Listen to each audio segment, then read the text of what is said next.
Sementara itu pemirsa, pasca kebakaran di Pasar Badung Senin sore kemarin, lalu lintas di Jalan Gajah Mada Denpasar macet. Petugas keamanan lalu lintas dan Dishub Kota Denpasar nampak sibuk mengatur arus lalu lintas untuk memperlancar laju kendaraan. Kebakaran yang melahap Pasar Badung, Jalan Gajah Mada dan seputaran Pasar Badung mengalami kemacetan. Kemacetan terjadi karena masih adanya proses pemadaman sehingga beberapa ruas jalan di pusat kota dialihkan.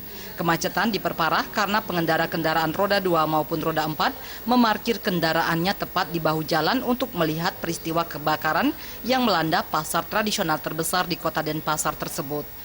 Nampak beberapa petugas pengamanan lalu lintas serta dari Dishub melakukan penertiban terhadap warga yang menyaksikan proses pemadaman.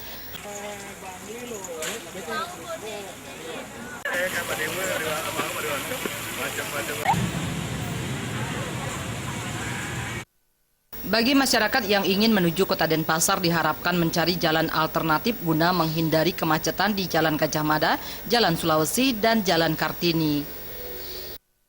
Wahyu dan Darte, Bali TV.